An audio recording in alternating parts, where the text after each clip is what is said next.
Hi, this is Fix My Fibro and my name's Bernadette. So in this video, I want to talk about hair loss.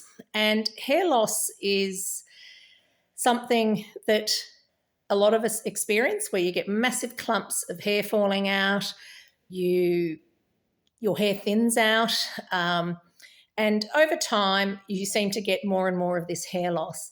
Now, hair loss is associated with mast cell activation syndrome, funnily enough. And so I think that if you do have an underlying mast cell disorder, mast cell activation, and you will get these bouts of potential hair loss. My grandmother suffered the hair loss. I've suffered the hair loss.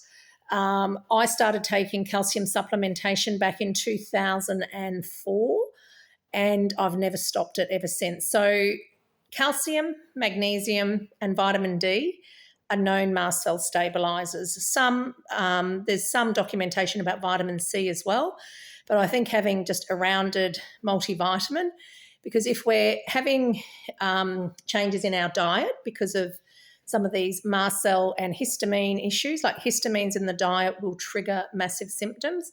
Your itchiness, your eyes, feeling like you've got sandpaper in your eyes, skin conditions, your breathing, asthma, wheezing. These are all mast cell and histamine related issues. So by taking over-the-counter drugs that block histamines, but also sometimes, or making sure that you have your supplements all the time, is something that will help you stabilize over time and not have the severity of the symptoms. But regardless of taking antihistamines, histamines in your diet will cause exacerbation of your fibromyalgia symptoms. But the thing is, like I've said in previous videos, I've documented this primary gout as part of the reasons we get severe pain and symptoms. Doesn't have anything to do with hair loss, but if you're not managing a low purine, low histamine diet, there is no way you're going to be in control of your symptoms, but you can take some of these supplements to help you with that issue. And I noticed after taking calcium daily, after about 3 months, I had all these little hairs growing out, these new little hairs growing. I looked in the bathroom, I was like, oh my goodness. My top of my head had gotten so thin that people weren't looking at me in the eyes anymore. They'd look at the top of my head when they talked to me. This was back in mid-2000 and 2004, 2005. So my hair had thinned out severely. So now I won't say it's as thick as it used to be. I am older.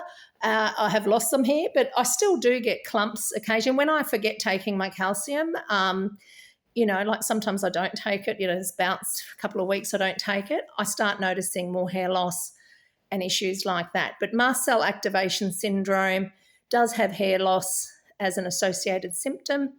So I really think because we're not diagnosed with the mast cell activation, because we're not diagnosed with that primary gout that I've talked about in other videos, all of these things are causes to our symptoms, and I need you to learn more and more about them so that you'll be able to manage them on a daily basis and get your life back.